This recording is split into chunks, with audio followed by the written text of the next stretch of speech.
Today we're going to show you a horror thriller movie called Gothica. A doctor awakens in a mental hospital as a patient with no recollection of the crime she is suspected of committing. A furious spirit manipulates her as she seeks to retrieve her memories. Watch out for spoilers and keep an eye on.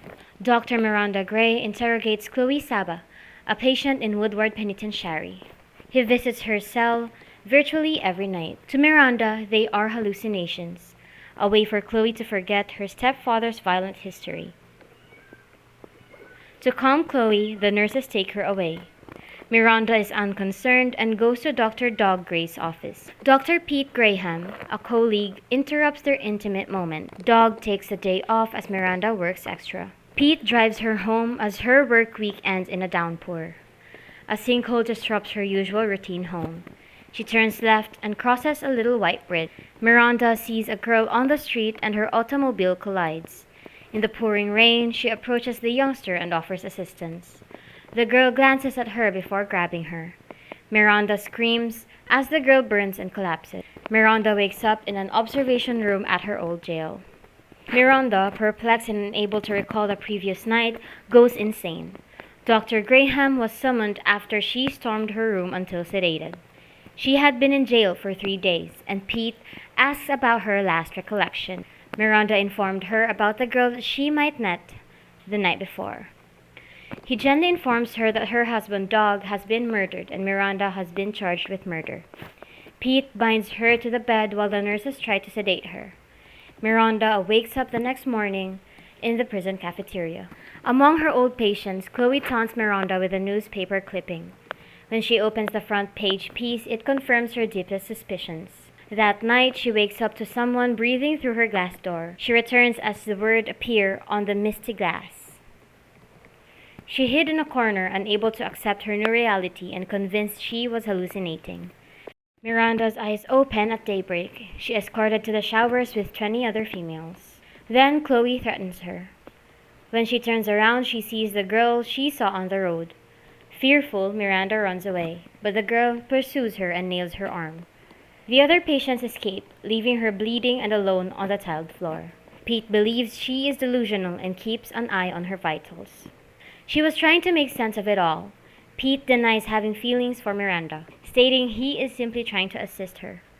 Dr. Phil Parsons, another physician, refuses to help Miranda. Then Miranda is taken to visit Teddy Howard. Teddy informs her that the evidence is overwhelming and they must submit a temporary insanity petition. Dog's best buddy, Sheriff Bob Ryan, arrives there but quickly loses his calm. He accuses Miranda and shows her gruesome crime scene photos. When she shook, the cuts reopened. The phrases are etched into her body and many places when she removed the bandage. It's only afterwards she sees the same sentences scribbled in blood across their bedroom door. Miranda has another seizure and is quickly sedated. Pete takes her to see Dr. Parsons the next day, and she was not alone. Miranda tells the 2 doctors she observes a framed picture behind Dr. Parsons. Miranda surprises them by revealing that this is the little girl she saw the night before.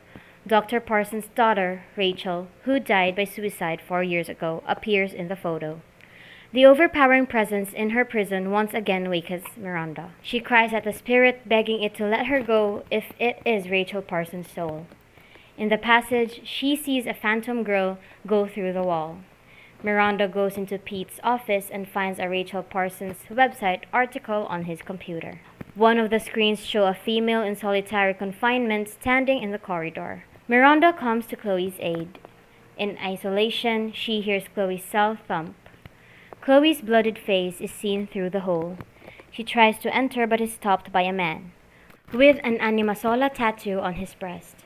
She runs and is seized by medics. Miranda asks Pete about Chloe the next day. She tells him about the tattooed guy and that Rachel did not kill herself. Pete dismisses her as insane again, threatening to throw her in isolation if she reverts. Miranda later finds Chloe in the yard. She regrets not trusting her sooner.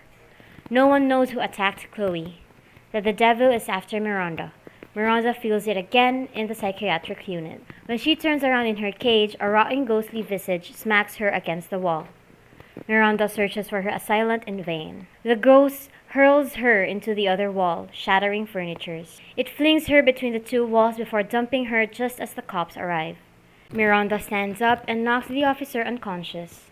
She grabs the keys and runs. Suddenly, an alarm sounds, alerting the officer to the situation. Miranda enters a new area of the hospital and waits for the officers to leave. She opens her eyes and sees a ghost. She screams and runs, ending up behind Joe's desk. Joe helps her escape by giving her his car keys. Miranda drives away, frightened by the apparition in her rearview mirror. She's traveling too fast and sees a car approaching, but when she brakes, it stays stationary. Miranda's throat tightens as she brakes. Her car almost misses the truck, and she lets out an odd giggle. She smashes past the road signs and slams into the sinkhole. She yells at the ghost in the backseat, asking what it wants. The radio plays, cueing her. Miranda arrives at her husband's house just as the porch lights were switched on. It is dried bloodstains on the carpet that she sees. Memories of holding a bleeding axe and looming over her terrified spouse filled her mind. But the recollections doesn't seem to be hers. She enters the bathroom and stares in the mirror, possessed. Rachel Parsons' fiery spirit murdered her husband, not her. Miranda sobs in their chamber, holding a duck in her arms. The ghost urges her to go to Willow Creek. Miranda arrives in the rural mansion at dawn.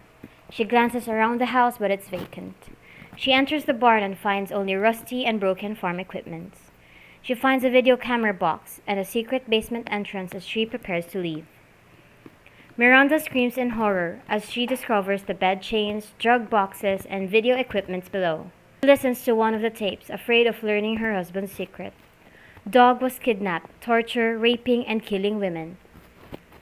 She hears footsteps upstairs and is about to leave when she is arrested. A second lady emerges from the cellar, bleeding hands grabbing Miranda. Tracy Sivers, Dog's next victim, is revealed. Miranda is then interrogated. She meets with Dr. Parson and tells him about her encounter with Rachel.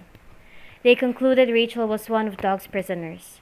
She explained the theory to Pete, but he ignores her. She requests to speak with Sheriff Ryan while she is locked up, but he is not available. Meanwhile, Pete investigates the Anima Sola tattoo.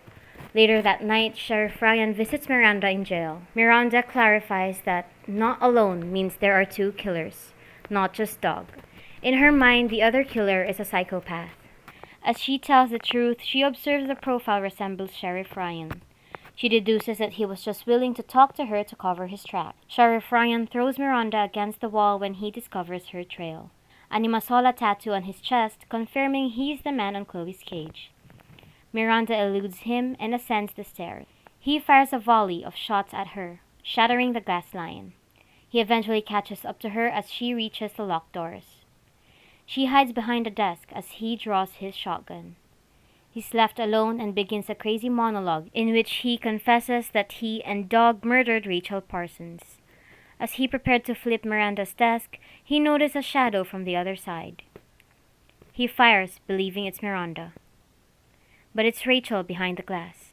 He fires again, smashing the windows, and finds Rachel's body terrified. He fires another shot at her, igniting the gas. His back is pushed, and he is engulfed. In response, Miranda pulls her handgun and shoots the fatal shot. Pete, pleased to see her alive, apologizes for not trusting her sooner. After a year, Miranda's claims are dropped. She's out and about with her new buddy, Chloe, who's also been freed. She helps her hail a cab, and they part. Miranda is alone on the streets when she spots a boy in the middle of the road. She reaches out to save him, but the image fades. Miranda continues down the roadside, passing a lamppost with a poster seeking a small child. And that's it. Hope you enjoyed. Please leave a comment, like, and subscribe to the channel for more interesting videos to recap. Take care and see you at the next